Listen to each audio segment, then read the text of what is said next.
Hello and welcome to another episode of Latitude. I'm Maruf Raza.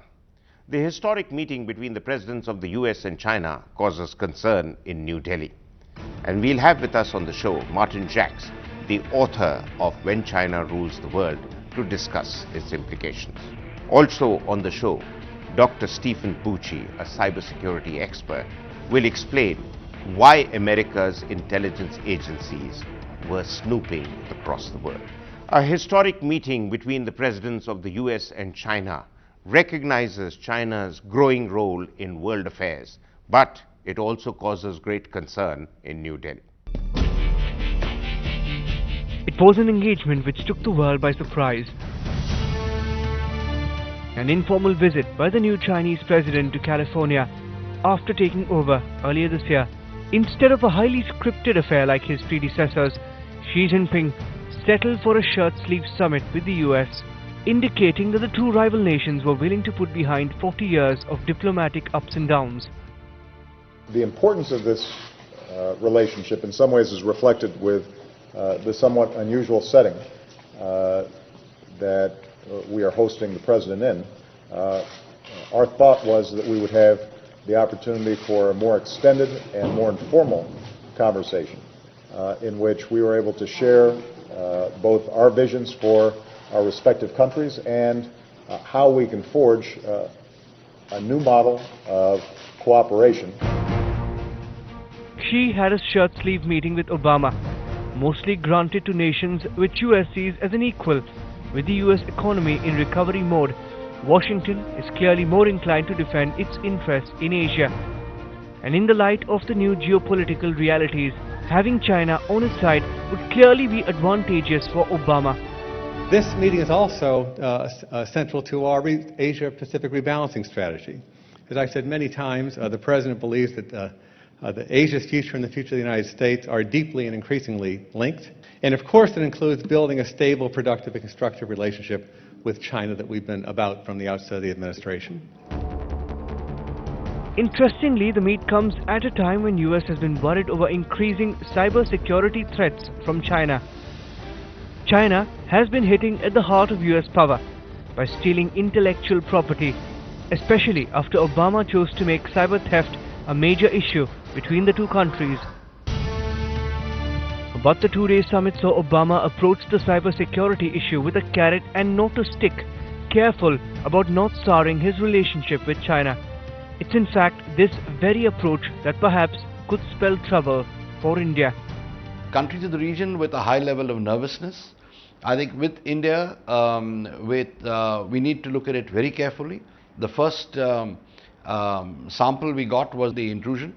After the summit, it should become much clearer to us that we have to follow our own path and fashion a policy, military as well as foreign policy, which enables us to stand alone and face up to China. Chinese President Xi Jinping was here in the United States of America in talks with President Barack Obama. The important areas of focus included North Korea and the issue of cyber attacks, this at a time when the National Security Agency leaks could cause trouble between the two countries. But the economic dependence between the two is the reason for this growing proximity, something that the South Asian region, the Southeast Asian region and also the world at large is not just mindful of but watchful of as well. US is trying to rebalance its Asia strategy and is acknowledging the rise of Beijing.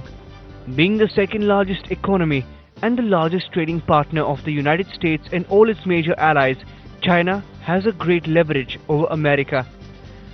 But this bonhomie is getting the other nations in Asia worried, as China is already trying to play the big brother role in the region, and the US backing will give it further validation, only making it a power to reckon with. In the last 3 years, India has held back on cooperation with the US to avoid provoking China. It now finds Beijing discussing terms of endearment with Washington. And the Chinese intrusion in Ladakh in April has reminded Delhi of the folly of distancing itself from Washington in order to play safe with Beijing. To add to India's woes, US warming up to Beijing is only threatening to isolate New Delhi in the big picture. Well, there are still questions as to how important China is to the US and to what extent it will dominate issues in world affairs in the years to come. And to answer that, we have with us Martin Jacques, the author of When China Rules the World. Mr. Jacques, was this meeting between the presidents of the US and China about redefining the relationship between the two countries, or was it to build trust? Well, I think that leading up to the summit, in fact, my sense is that relations between the United States and China had really been slowly deteriorating. And there were two key reasons for this, or signs of this. The first was the situation in East Asia with the American pivot and China's understandable interpretation of this as a containment strategy by the United States. And secondly, the extent to which the decibel level had been raised by the Americans with regard to the allegations about Chinese espionage in cyberspace. And I think that now the question is, to what extent was, in that context, the summit a success in developing, nurturing a closer relationship with more trust between Xi Jinping and Barack Obama? This is the key question. And that is, in China's own backyard, will the United States accept that in future there must be really some kind of equity between the two, some kind of partnership? If the Americans would accept that, I think that the two can actually, this could lead to a better, significantly better, indeed perhaps a much better relationship between them from a strategic point of view. How soon do you see, in a time frame in the next decade or so, that China could actually finally occupy an equal position, if not sometimes more influential position, to the US in certain parts of the world, particularly Asia? Well, I think that that point, in some senses, has already arrived. The question is what the American attitude is going to be. I mean, what we've got to here remember is that the assumption the Americans have made consistently for a long time now is that they are the dominant global power. They are the sole superpower. Therefore, their relationship with everyone, be it friend and foe, has been an unequal relationship. They assume American primacy. Above all, for example, or not least, they've assumed it in East Asia.